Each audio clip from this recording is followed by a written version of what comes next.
We're excited to have this COPAIBA sourcing panel today and discussion on our sourcing efforts on COPAIBA.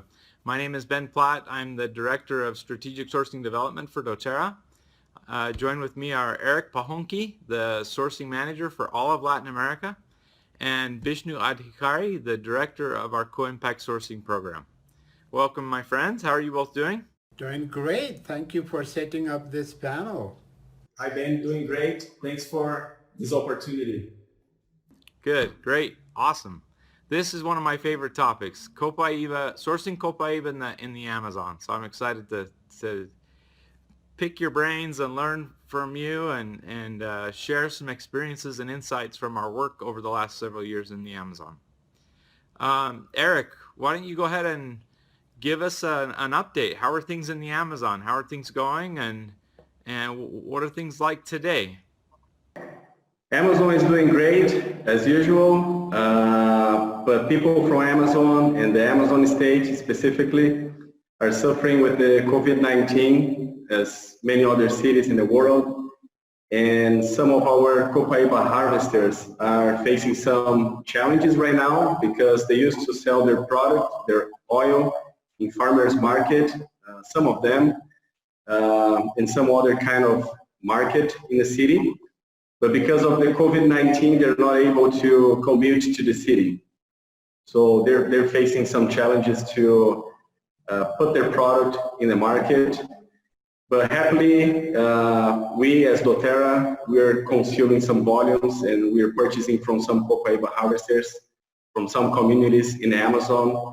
So we are part of this solution in the Amazon. Thank you.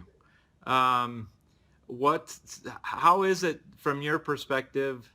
How is it that doTERRA has been able to ensure ongoing supply of the COPAIBA resin, therefore the essential oil? Like, what has doTERRA done to position themselves so that even during COVID-19 pandemic, they could have ongoing supply of essential oils? Well, we have a partner in Amazon that has a manufacturing facility in Amazon, and they have a staff that goes and visit all the communities that we purchase COPAIBA from. They have a very close relationship, and even with the COVID, luckily doTERRA is selling COPAIBA, and we're able to keep our commitments on a long term with the communities. So they still have volumes to sell to our partner. So this is making them to keep their income on a monthly basis. Wonderful. Thanks for that. Vishnu, you've been in the Amazon. I think one of your primary purposes for your first trip there was to get a feel for what the Amazon was like, what the communities were like, the dynamics of people's income, lifestyles, etc. Tell us about your first experience traveling through the Amazon, and what are some of the things you observed as you traveled through the Amazon. I think it was last year, wasn't it? Yes. Ben and Eric, thank you for organizing that trip. It was a great eye-opening for me in many ways. I grew up in a country, actually is a mountainous, landlocked countries, and water is dear to my heart. But I haven't been exposed to a situation when people could be waterlogged also.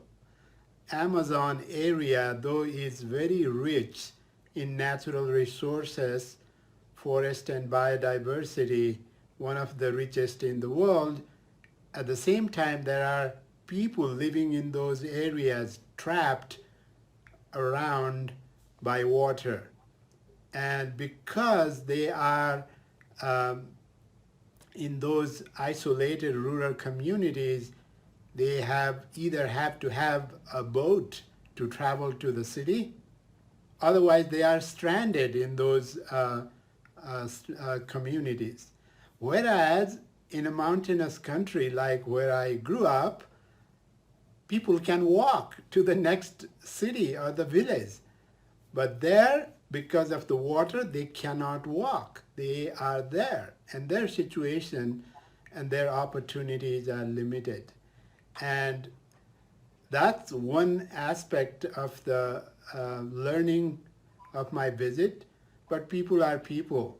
They were so friendly, great people.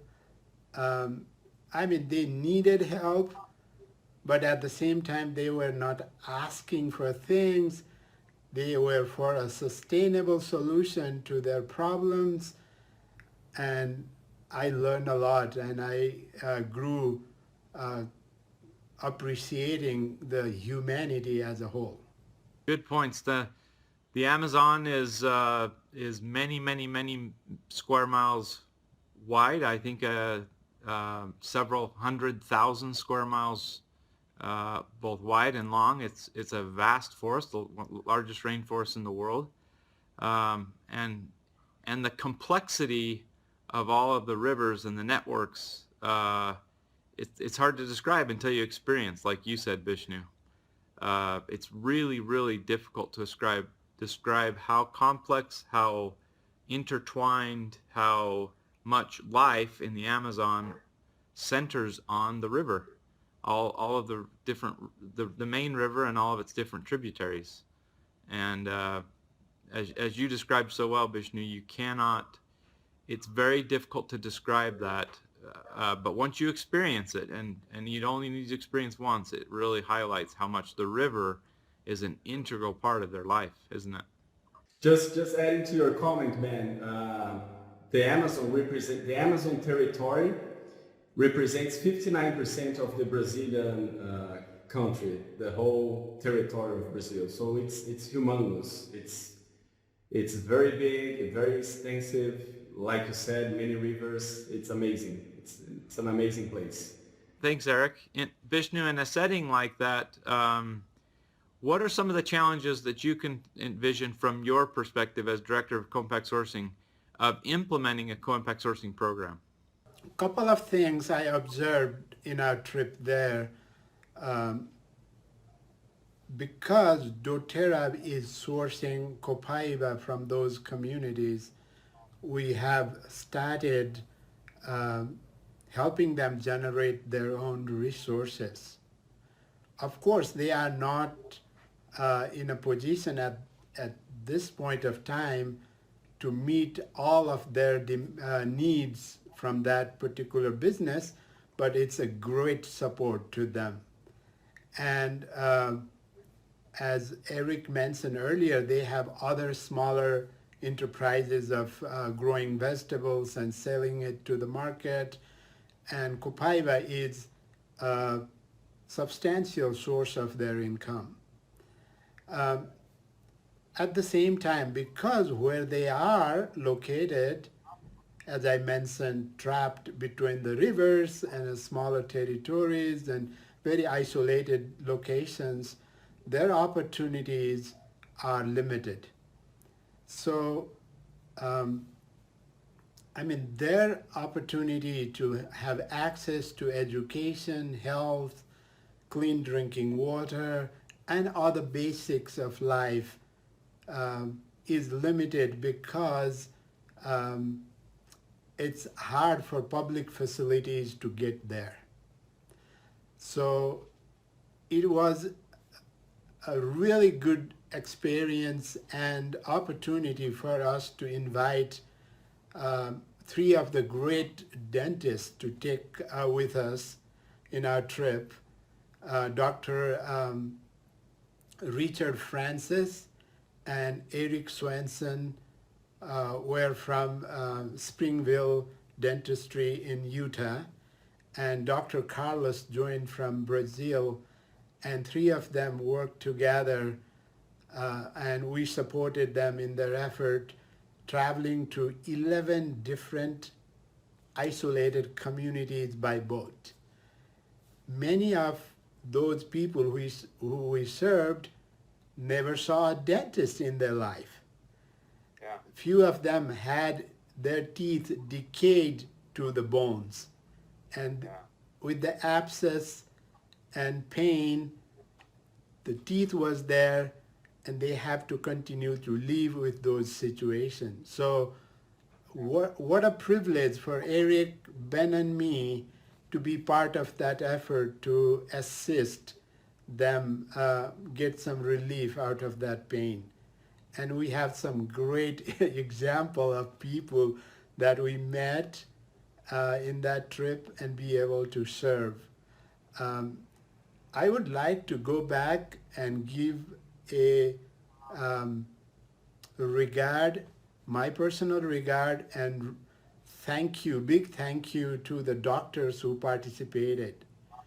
Their families who allowed them to go away in a very isolated, remote areas where facilities were very primitive, and they spent their times out of their families for a week to provide that service, working for 16 hours a day in a primitive conditions where no dental chairs were available. They have to use the regular wooden chairs to treat their patients. So, I mean, it's a humbling experience for all of us to learn to be able to provide those services to those people who have been an integral part of sourcing COPAIBA by doTERRA. Just to give some context, we've been working in the Amazon since 2017, early 2017, sourcing COPAIBA. But I do think the dental clinic in 2019 was probably the biggest and most impactful initiative that we've done so far. And it took a lot of work and a lot of effort to plan and organize. And Eric, you led on that. And but I really do think so far that's been our biggest and most successful impact project in the Amazon. Eric, yes, please, let's hear your thoughts. I was just going to add to Vishnu's when he was talking about substantial income to the COPAIBA harvesters. For the communities that supply COPAIBA to doTERRA, they were able to double their income because previously they were selling their COPAIBA to the market in the city or to a middleman, and they were not paying a fair price. But currently, we are paying a fair price, and they are able to double their income supplying COPAIBA to doTERRA. So Eric, let's talk more about that. You talk about fair price, but fair price can be sometimes seen in a relative context. So in what way does doTERRA work within the supply chains to identify what fair price is and also ensure that they are getting a fair price? What are some of the mechanisms we use, or how do we do that? How do we pull that off? One of the things that our partner did, they went to the forest, they talked to the COPAIBA harvesters to understand how much time they were putting on a daily basis or in a weekly basis to harvest COPAIBA. What was the costs involved to commute from their houses to the place where they could find COPAIBA? How much gas they were spending on this? And they made all this, they put all this into a spreadsheet, and they made a calculation to understand what would be a fair price for COPAIBA. And when we got to the right price, we understood that we were paying almost double of the price they were selling before to a middleman or in the city. So we believe this is a fair price. That was phenomenal work on behalf of our distillation partner, Truly, to gather all that data directly from the producers, calculate based on the time, the effort, and the resources spent to produce COPAIBA resin. That was a big and meaningful effort on our distillation partner's part. It seems like the other piece of that equation that we've been able to replace is that they're no longer trading their COPAIBA resin for goods. I think one of the standard practices in the Amazon is that a businessman fills up a boat. He's a trader. and he fills it up with rice and beans and vegetable oil and some of the gasoline, sugar, right, all the basic commodities that are used in the Amazon. And then he goes up and down all these tributaries and he exchanges these goods for COPAIBA resin. And then he turns around and sells that resin to somebody else. And doTERRA's model of working directly with the producers of COPAIBA resin flips that up on its head, and we're able to have a direct relationship with them where they produce COPAIBA resin. They're producing it at the right times and based on a sustainable model for the trees themselves. And then once that sustainable volume has been produced, once it's been produced at the right times, then we're able to interact directly with them and exchange cash for COPAIBA resin, in this case Brazilian reais, and then Eric, as you mentioned, at the fair price market value that we were able to investigate and determine and kind of create through our distillation partners. So that's a good observation. And in addition to a fair price, our partner, he sent money in advance to a leader in the community, so he's able to pay other COPAIBA harvesters because they are on the ground and because they're visiting the communities and strengthening their relationship with them. They were able to select leaders in specific communities, and this leader will be the person that will receive the money. And when any other COPAIBA harvester brings the COPAIBA to him, he will pay on time. So he has always a cash flow to pay all the COPAIBA workers on time based on the quality and the quantity that they're bringing to him. One thing I really liked on that trip to see that how environmental friendly our COPAIBA harvesting methods are. And it's a traditional approach, very involved, physically involved process, but they know how to drill the tree to the extent that they don't harm the tree. And it's then in 6 months they go back and or a time frame that is allotted for a tree to regenerate, and it's done in a very systematic way that doesn't harm the tree, and it's not over harvesting or over exploitation of resources. It's rather sustainable harvesting of the resources, and that's very impressive. So for context, the Amazon's massive, thousands of square miles, both wide and long, right? Eric, you pointed out it was 59% of the total area of the country of Brazil. How is it that we identify communities to work with, and then how is it that we maintain those relationships, not only to ensure ongoing supply and purity and quality for doTERRA, but to ensure that our co-impact sourcing efforts are lasting and impactful for the communities themselves? What kind of things are we doing to identify these communities and to maintain an ongoing relationship of trust with each of these communities? Can you speak to that a little bit, Eric? Yes. Well, one of the things we're partnering with some NGOs that has been working in Amazon for years. So we have right now 2 or 3 NGOs that has been in Amazon and acting with COPAIBA communities for years. And but the most important part of the work is visiting. It's like Vishnu said, it's being on the ground. It's going there, taking the boat, traveling by boat, and spending the day with them, and eating with them, talking with the leadership in the community, talking with their kids and visiting their houses. This is the way we can strengthen our relationship, and we can guarantee the volumes we need.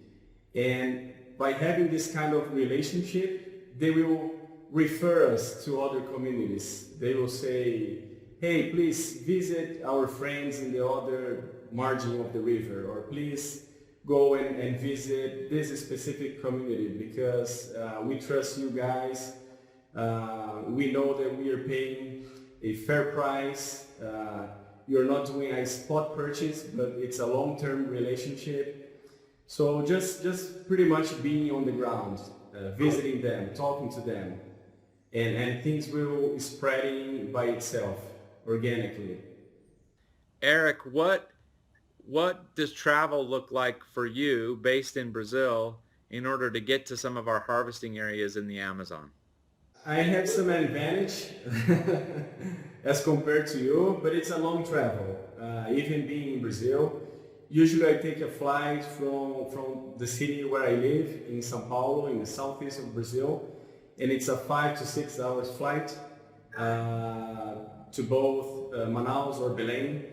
And then we usually have to travel by boat or take another plane, because if we use another boat, it will take sometimes 10 to 12 hours to reach the biggest city, which is closer to the place where the communities are.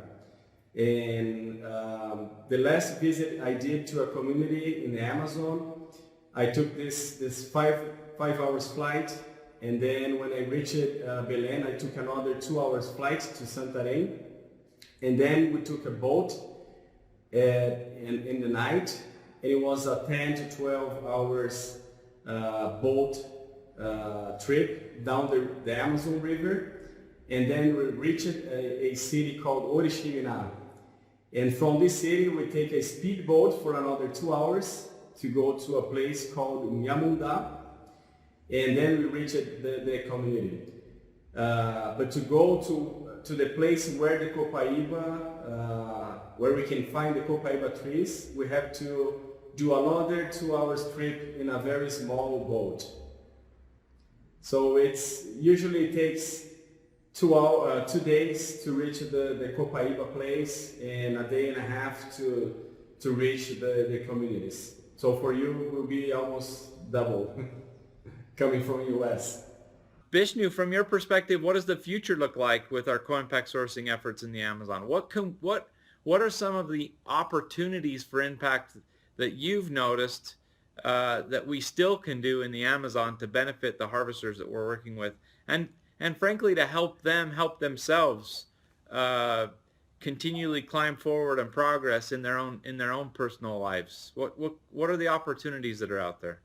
I draw lessons from my previous work of 20 plus years of development and humanitarian work around the world, and also my first-hand observation and visit to Amazon communities with you both and those doctors.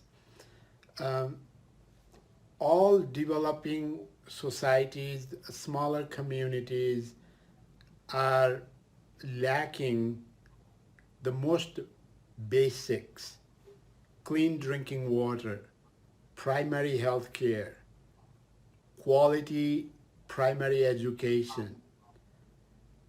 Those are the basics of lives, and most of these communities are lacking those. One other aspect that I learned in the process is that many people have tried with their big heart to go and do things for the communities. And in a way we call it hands out. Because of those good efforts, good intention effort, people have done tremendous good. But on the flip side, they created some dependency among the people. So doTERRA's co-impact sourcing model is completely different. First, we want to focus on our business relationship. Business relationship has to be fair, and at the same time has to be a sustainable and long-term relationship, so that they can continue to build on their business opportunities based on the resources they have in their communities. Talking about Amazon and doTERRA's relationship, it's a COPAIBA relationship at the moment. But at the same time, because they are lacking the basic public infrastructure and facilities, we've been in an exploratory trip last year in 2019 with the dentist, and we learned a couple of things.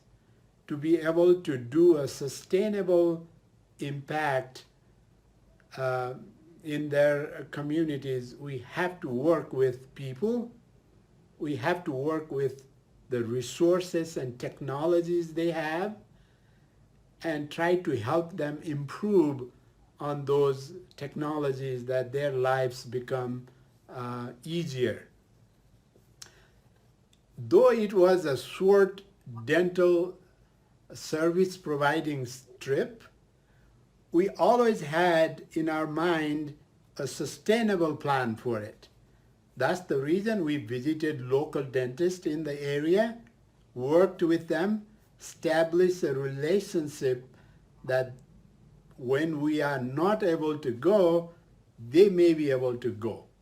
And we create that network of supporters. That's just an example. Now we are looking into a possibility of helping them improve their drinking water situation. They do have water all around them, but the water is not palatable in many ways. Isn't that interesting? That's very interesting. In a world, in a part of the world where water is never, ever, ever lacking, the one thing that they need more than anything else is pure water. It's paradoxical to see that, but at the same time, there are simpler, very affordable technologies, and Eric and his team is working with people who can provide biosand filters so that those families could have clean drinking water. Because of the COVID-19, our effort to reach out to the communities will take a little longer time, but we have a plan. We have a plan to reach out to them and be able to assist them in their effort to become a self-reliant communities from the perspective of basic human facilities, and at the same time having business flourish because we source COPAIBA from that area. Yeah, very, very well said, Vishnu. I like to use this analogy amongst my teams. From 2017 until today, we've done a lot of good, we've done a lot of good work, and we've made a really, really positive impact.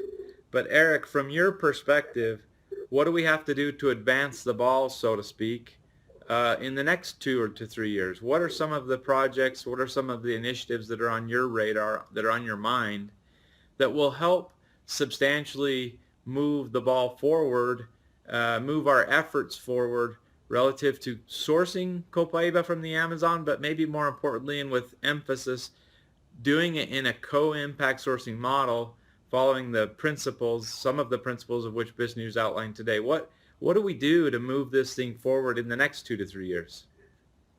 Some of the main goals that we have for the next years is to have 100% full traceability of the trees, not the communities. We already have the traceability of the communities, but I challenge our partner to have the traceability of the trees.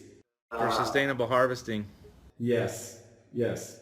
And another goal that we have is to organize more associations and cooperatives for the COPAIBA harvesters, so they can be better organized and support the other COPAIBA harvesters with training how they can harvest copaiba in a sustainable way, measuring the trees before they tap the tree, how they close the hole to make the tree heal better, teaching them to revisit the tree only twice a year, depending on the size, only once a year.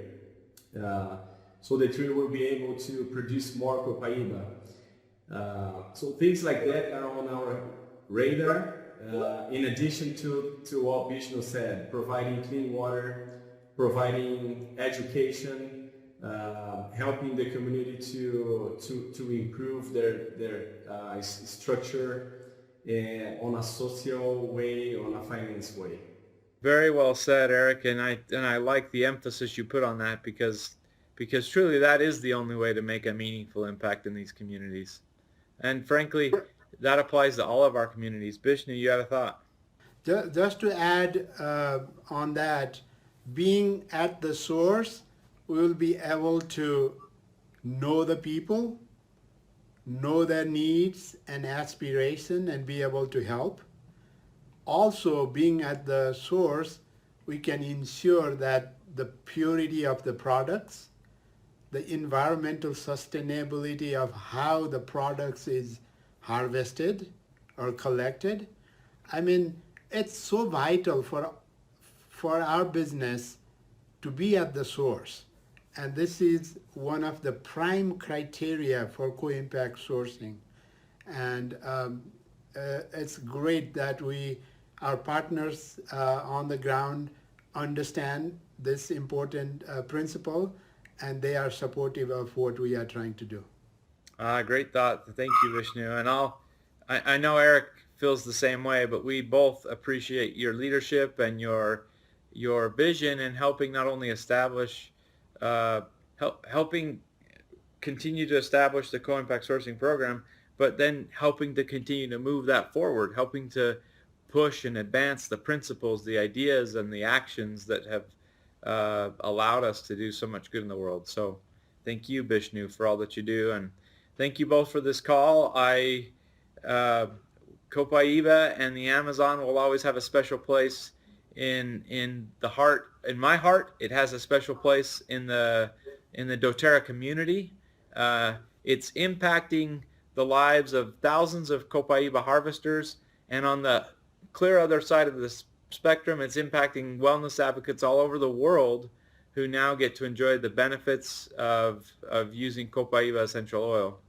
And what an amazing concept to think that a natural product from the Amazon rainforest can be sourced directly by working directly with the harvesters in its purity. It can be distilled, and then it can be shared with people all over the world. People in Europe, people in Asia, people in the United States and Canada, Australia, New Zealand. It's an amazing concept that somehow doTERRA has become this massive company with the ability to do good, this massive visionary value-based company to share these products with the world. And I feel very fortunate to be part of it, and I know both of you do too. So thanks for being part of the call. Thanks for sharing your thoughts and your ideas and your insights. As Vishnu would say, namaste.